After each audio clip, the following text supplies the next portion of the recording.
Chapter 4. The Egyptians Educated the Greeks. 1. The Effects of the Persian Conquest. A. Immigration restrictions against the Greeks are removed and Egypt is thrown open to Greek research. Owing to the practice of piracy in which the Ionians and Corinthians were active, the Egyptians were forced to make immigration laws restricting the immigration of the Greeks and punishing their infringement by capital punishment, i.e., the sacrifice of the victim. Before the time of Psammetichus, the Greeks were not allowed to go beyond the coast of Lower Egypt, but during his reign and that of Amasis, those conditions were modified. For the first time in Egyptian history, Ionians and Corinthians were employed as mercenaries in the Egyptian army, 670 BC. Interpretation was organized through a body of interpreters, and the Greeks began to gain useful information concerning the culture of the Egyptians. In addition to these changes, King Amasis removed the restrictions against the Greeks and permitted them to enter Egypt and settle in Naucratis. About this same time, i.e., the reign of Amasis, the Persians, through Cambyses, invaded Egypt, and the whole country was thrown open to the researches of the Greeks. B. The genesis of Greek Enlightenment. The Persian invasion did not only provide the Greeks with ample research, but stimulated the creation of prose history in Ionia. Heretofore, the Greeks had little or no accurate knowledge of Egyptian culture, but their contact with Egypt resulted in the genesis of their enlightenment. Ovid Fasti III, 338, Herodotus, Book 2, page 113, Plutarch, page 380, Aristophanes, Strabo, 80, page 801 to 82, Diogenes, Book 9, 49. C. Students from Ionia and the islands of the Aegean visit Egypt for their education. Just as in our modern times, countries like the United States, England, and France are attracting students from all parts of the world on account of their leadership and culture, so was it in ancient times. Egypt was supreme in the leadership of civilization, and students from all parts flocked to that land, seeking admission into their mysteries or wisdom system. The immigration of Greeks to Egypt for the purpose of their education began as a result of the Persian invasion, 525 BC, and continued until the Greeks gained possession of that land and access to the royal library through the conquest of Alexander the Great. Alexandria was converted into a Greek city, a center of research and the capital of the newly created Greek Empire under the rule of Ptolemies. Egyptian culture survived and flourished under the name and control of the Greeks until the edicts of Theodosius in the 4th century AD and that of Justinian in the 6th century AD, which closed the mystery temples and schools, as elsewhere mentioned. Ancient Egypt by John Kendrick, Book 2, page 55, Sanford's Mediterranean World, page 562 and 570. Concerning the fact that Egypt was the greatest education center of the ancient world, which was also visited by the Greeks, reference must again be made to Plato in the Timasius, who tells us that Greek aspirants to wisdom visited Egypt for initiation, and that the priests of Sais used to refer to them as children in the mysteries. As regards the visit of Greek students to Egypt for the purpose of their education, the following are mentioned simply to establish the fact that Egypt was regarded as the educational center of the ancient world and that, like the Jews, the Greeks also visited Egypt and received their education. 1. It is said that during the reign of Amasis, Thales, who was said to have been born about 585 BC, visited Egypt and was initiated by the Egyptian priests into the mystery system and science of the Egyptians. We are also told that during his residence in Egypt, he learned astronomy, land surveying, mensuration, engineering, and Egyptian theology. See Thales in Blackwell's Source Book of Philosophy, Zealous History of Philosophy, Diogenes Laertius, and Kendrick's Ancient Egypt. 2. It is said that Pythagoras, a native of Samos, traveled frequently to Egypt for the purpose of his education. Like every aspirant, he had to secure the consent and favor of the priest, and we are informed by Diogenes that a friendship existed between Polycrates of Samos and Amasis, king of Egypt. That Polycrates gave Pythagoras letters of introduction to the king, who secured for him an introduction to the priests, first to the priest of Heliopolis, then to the priest of Memphis, and lastly to the priest of Thebes, to each of whom Pythagoras gave a silver goblet. Herodotus, Book 3, 124, Diogenes 8, 3, Pliny, NH 36, 9, and Tippo, recorded by Porphyry. We are also further informed through Herodotus, Jablonks, and Pliny that after severe trials, including circumcision, had been imposed upon him by the Egyptian priests, he was finally initiated into all their secrets. That he learnt the doctrine of metempsychosis, of which there was no trace before in the Greek religion. That his knowledge of medicine and strict system of dietetic rules distinguished him as a product of Egypt, where medicine had attained its highest perfection, and that his attainments in geometry corresponded with the ascertained fact that Egypt was the birthplace of that science. In addition, we have the statements of Plutarch, Demetrius, and Antithenes that Pythagoras founded the science of mathematics among the Greeks, and that he sacrificed to the Muses when the priest explained to him the properties of the right-angled triangle. Plutarch de Repugian, Stoic 2, page 1089. Demetrius, Antithenes, Cicero de Natera, Gerum 3, 36. Pythagoras was also trained in music by the Egyptian priests. Kendrick's History of Ancient Egypt, Volume 1, page 234. 3. According to Diogenes Laertius and Herodotus, Democritus is said to have been born about 400 BC and to have been a native of Abdera in Miletus. We are also told by Demetrius in his treatise on people of the same name, and by Antithenes in his treatise on secession, that Democritus traveled to Egypt for the purpose of his education and received the instruction of the priests. We also learn from Diogenes and Herodotus that he spent 5 years under the instruction of the Egyptian priests, and that after the completion of his education, he wrote a treatise on the sacred characters of Moreau. In this respect, we further learn from the origin that circumcision was compulsory, and one of the necessary conditions of initiation to a knowledge of the hieroglyphics and sciences of the Egyptians. And it is obvious that Democritus, in order to obtain such knowledge, must have submitted also to that rite. Origen, who was a native of Egypt, wrote as follows, quote, Apud Egyptos nullis at geometria studis but at astronomia secreta remat buto nisi circumcision septeta. Unquote. Translation: no one among the Egyptians either studied geometry or investigated the secrets of astronomy unless circumcision had been undertaken. 4. Concerning Plato's travels, we are told by Hermodorus that at the age of 28, Plato visited Euclid at Megara in company with other pupils of Socrates, and that for the next 10 years he visited Cyrene, Italy, and finally Egypt, where he received instruction from the Egyptian priests.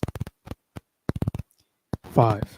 With regards to Socrates and Aristotle and the majority of pre-Socratic philosophers, history seems to be silent on the question of their traveling to Egypt, like the few other students here mentioned, for the purpose of their education. It is enough to say that, in this case, the exceptions have proved the rule, that all students who had the means went to Egypt to complete their education. The fact that history failed to supply a fuller account of this type of immigration might be due to some or all of the following reasons. A. The immigration laws against the Greeks up to the time of King Amasis and the Persian invasion. B. Prose history was undeveloped among the Greeks during the period of their educational immigration to Egypt. C. The Greek authorities persecuted and drove students of philosophy into hiding, and consequently, D. Students of the mystery system concealed their movements. Let us remember that Anaxagoras was indicted and imprisoned, that he escaped and fled to his home in Ionia, that Socrates was indicted, imprisoned, and condemned to death, and that both Plato and Aristotle fled from Athens under great suspicion. William Turner's History of Philosophy, page 62, Plato's Phaedo. Zeller's History of Philosophy, page 84 and 127. Rogers' History of Philosophy, page 76. William Turner's History of Philosophy, page 126. 2. The Effects of the Conquest of Egypt by Alexander the Great. A. The Royal Library and Museum, together with temples and other libraries, are looted. As elsewhere mentioned, it was an ancient custom in invading armies to loot libraries and temples in order to capture books and manuscripts, which were regarded as great treasures. A few instances would be enough to verify this custom. A. We are informed that during the Persian invasion beginning with Cambyses, the temples of Egypt were not only stripped of their gold and silver, but rifled for their ancient records. Every Egyptian temple carried a secret library with secret manuscripts and books. B. We are also informed that when Athens was captured by the Romans in 84 BC, the library of books said to have belonged to Aristotle was also captured and taken to Rome. William Turner's History of Philosophy, page 128. John Kendrick's Ancient Egypt, volume 2, page 432. Just as in the invasion of Egypt by the Persians, the invading armies stripped the temples of their gold, silver, and sacred books, and just as in the capture of Athens by the Romans, Sulla carried off the only library of books which he found. So it is to be expected of Alexander the Great in his invasion of Egypt. One of the first things that he and his companions and armies would do would be to search for the treasures of the land and capture them. These were kept in temples and libraries and consisted of gold and silver out of which the gods and ceremonial vessels were made, and sacred books and manuscripts kept both in libraries and in the Holy of Holies of temples.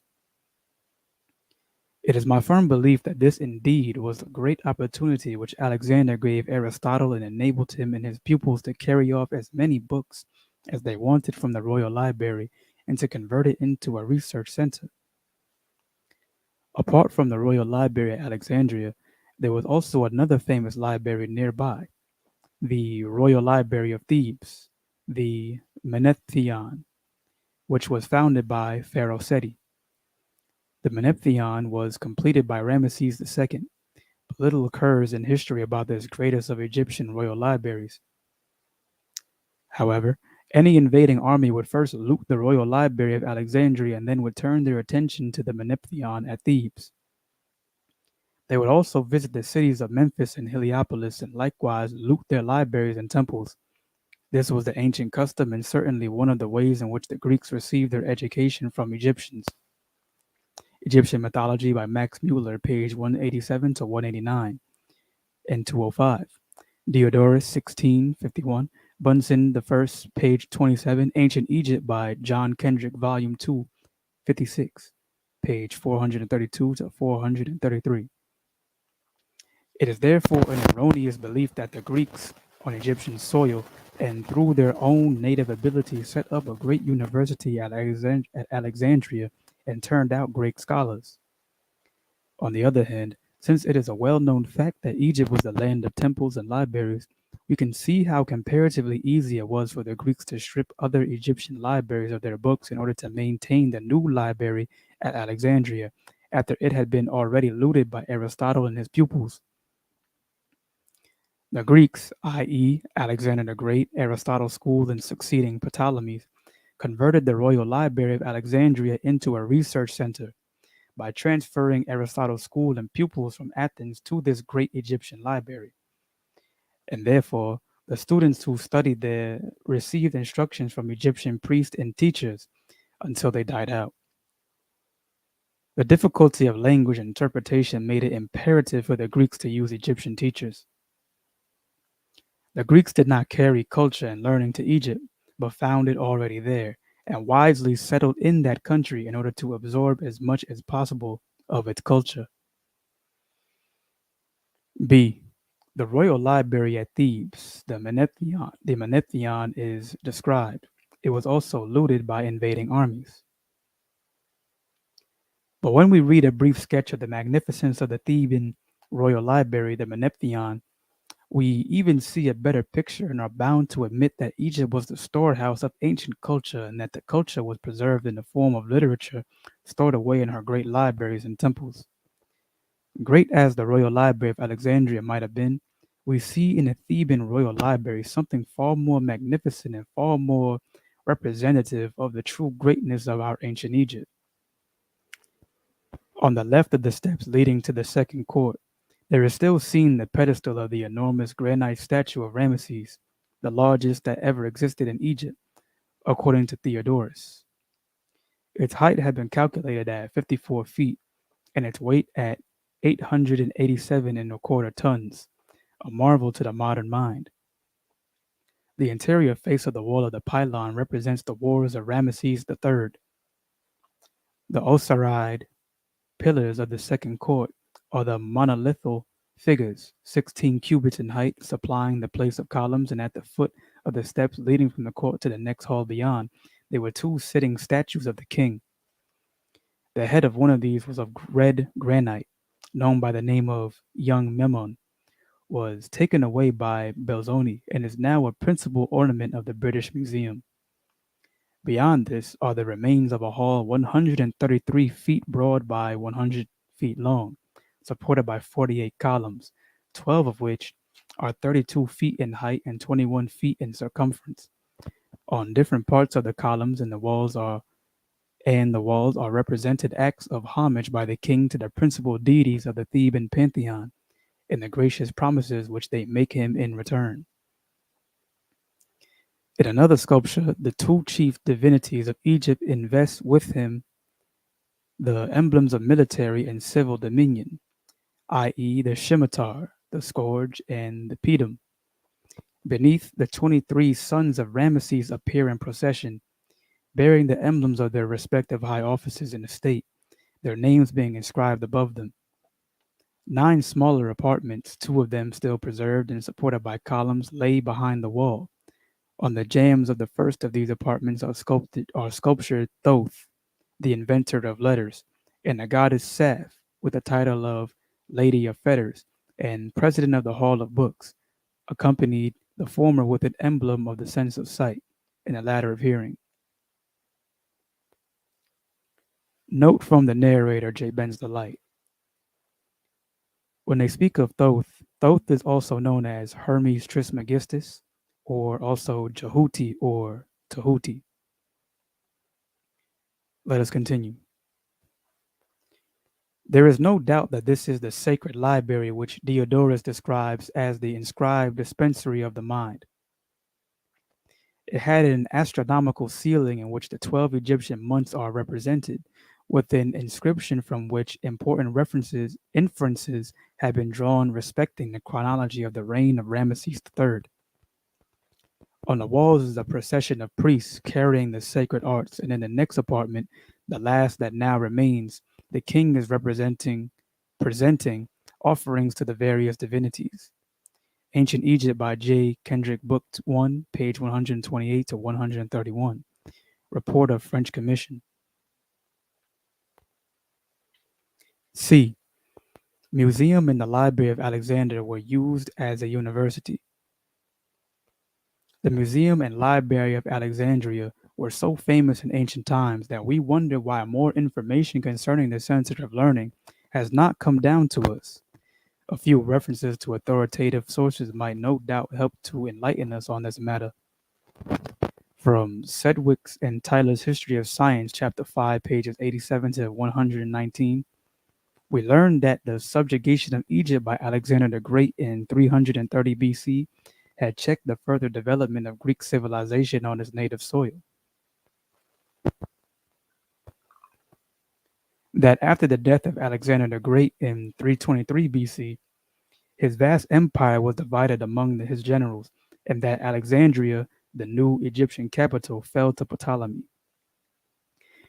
That the city, barely 10 years old, soon became the center of learned world, and that by 300 BC, the museum, i.e., the seat of the Muses, was founded and became a veritable university of Greek learning. That to the museum was attached a great library with a dining hall and lecture rooms for professors, and this became a school of philosophers, mathematicians, and astronomers. Here, for the next 700 years, science had its chief abiding place.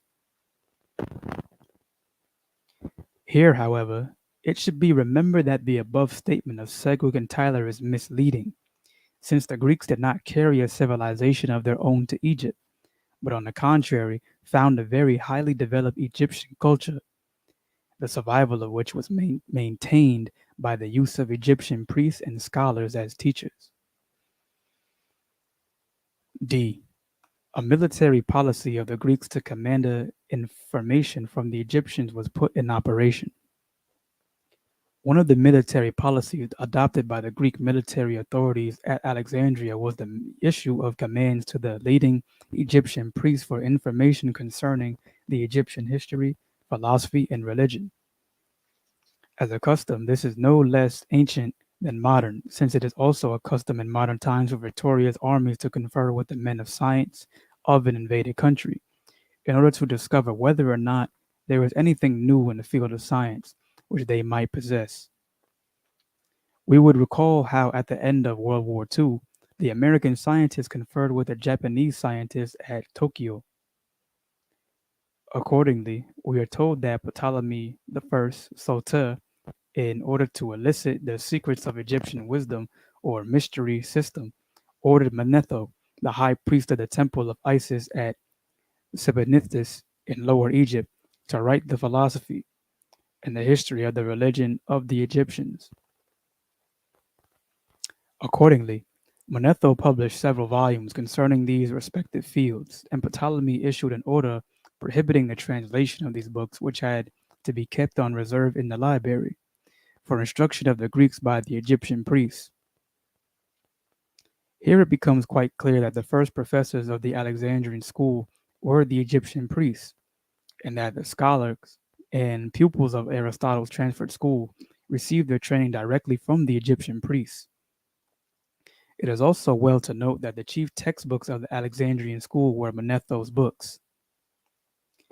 We are told by Apollodorus, from whom Syncellus drew his information, that Ptolemy II ordered Eratosthenes, the Syrian, i.e., a black man and native of Cyrene, and librarian of the Alexandrian Library, to write a chronology of the Theban kings, and that Eratosthenes did so with the aid of the Egyptian hierophants at Thebes. Ancient Egypt by John Kendrick, Volume 2, page 81, Apollodorus, Syncellus, Syncleon, Clinton, Fasti Hellenisi, sub anno.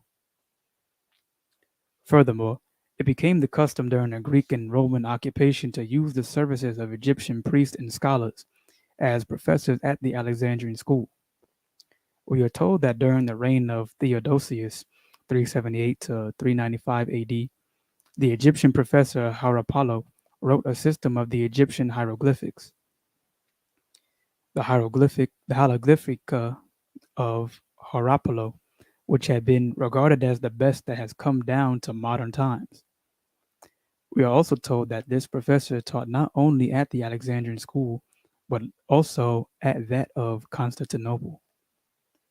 John Kendrick's Ancient Egypt, Book 1, page 242, Lehman's Amstello, 935, translated by Corey. 3. The Egyptians were the first to civilize the Greeks. Greece was first civilized by colonies from Egypt, then from Phoenicia and Thrace. These were under the government of wise men, who not only subdued the ferocity of an ignorant populace by civil institutions, but also cast about them the strong chain of religion and the fear of the gods. Whatever dogmas they had been taught in their respective countries concerning things divine and human, they delivered to these newly formed societies, with the object of bringing them under the restraint of virtuous discipline. Pharonius and Cecrops were Egyptians, Cadmus a Phoenician, and Orpheus a Thracian, and each of them, through their colonies, carried into Greece the religious and philosophical tenets of his respective country. The practice of teaching the doctrines of religion to people under the guise of myths originated from the Egyptians and was adopted by the Phoenicians and Thracians, and subsequently introduced to the Greeks. According to Strabo, It was not possible in ancient times to lead a promiscuous multitude to religion and virtue by philosophical harangues or harangues. This could be effected only by the aid of superstition, by prodigies and fables. The thunderbolt, the aegis, the trident, the spear, torches, and snakes were the instruments made use of by the founders of states to terrify the ignorant and vulgar into subjugation. These references must speak for themselves. Cheops and Cecropes were the names which the Greeks used for the Egyptian Khufu, who belonged to the fourth dynasty of the Egyptians or the Pyramid Age, i.e., 2800 BC. Strabo, Book 1, Brucker's Historia Critica Philosophia, with translation by W. M. Enfield, Book 2, page 62. 4. Alexander visits the oracle of Ammon in the oasis of Siwa. No discussion on Alexander's invasion of Egypt would be complete without reference to his famous visit to the oracle of Ammon, situated in the oasis of Siwa. Alexander had placed a garrison in Pelusium, whence he marched through the desert along the eastern bank of the Nile to Heliopolis, where he crossed the river to Memphis, where his fleet had been awaiting him, and where he was welcomed by the Egyptians and crowned as pharaoh. Having sacrificed to Apis or Apis and other gods, Alexander descended the Nile by the Canopic branch and set out on his journey to the oracle of Ammon in the oasis of Siwa. His route was along the coast of Libya as far as Parotonium, whence he marched through the desert to the oasis of Siwa. What do we suppose was Alexander's motive for visiting the temple of Ammon? Perhaps a brief description of the religious and economic importance of Heliopolis, Memphis, Thebes, and Ammonium might help us to determine what it was. In the first place, these cities were strongholds of the Egyptian religion, where there were many rich temples, schools, and priests, and therefore were representative of the Egyptian religious life. In the second place, these cities were centers of education, and after the Persian invasion, Greek students who traveled to Egypt for the purpose of their education received their training from the priests of one or all of these cities, as elsewhere mentioned. When Pythagoras went to Egypt, he carried a letter of introduction from Polycrates of Samos to King Amasis, who in turn gave him letters of introduction to the priests of Heliopolis, Memphis, and Thebes. As centers of education, the temples and libraries of these cities contained very valuable books. And in the third place, these regions had previously been captured by the Persians for the very fact of their wealth. This should explain why they included these districts in their satrapy, which paid them an enormous annual tribute amounting to 700 talents of gold, together with the produce of the fisheries of Lake Moeris, which amounted to a talent a day, during the 6 months that the water flowed in from the Nile, and the third part of that sum during the afflux. In addition, Egypt furnished 120,000 medicinae of corn as rations for the Persian troops who were stationed in the White Fort of Memphis. The equivalent of this tribute was 170,000 pounds sterling, and shows the underlying motive not only of the Persian invading armies, but also of all invading armies of antiquity. In the case of Alexander, there is no exception. According to history, the Persians were in occupation of Egypt, and Alexander, having mustered superior forces, went there and drove them out and took possession himself. May I ask this question? Was this a joke, or was there a motive? And if there was a motive, what else could it have been but that Alexander wanted the wealth in books, gold, silver, ivory, slaves, and tribute which the Persians were extorting from the unfortunate Egyptians? In ancient times, the oracle of Ammon at Siwa was the most celebrated, and Heliopolis, Memphis, and Thebes were representatives of the best of Egyptian culture. John Kendrick's Ancient Egypt, Book 2, page 433 to 435. Diodorus 1516, Herodotus, Book 3, page 124. Diogenes Laertius, Book 8, Timaeus of Plato, Pliny N.H. 36, 9, Antiphon, recorded by Porphyry. End of chapter 4. Please like, comment, and subscribe and support my work. The next episode will be chapter 5, the pre-Socratic philosophers and the teachings ascribed to them. This is the audiobook Stolen Legacy, The Egyptian Origins of Western Philosophy by George G.M. James. Narrated by JBenzDaLight or Chief Tahuti Jah, High Priest of the Mysteries in the modern day. Peace be to the gods on earth. Thank you for tuning in.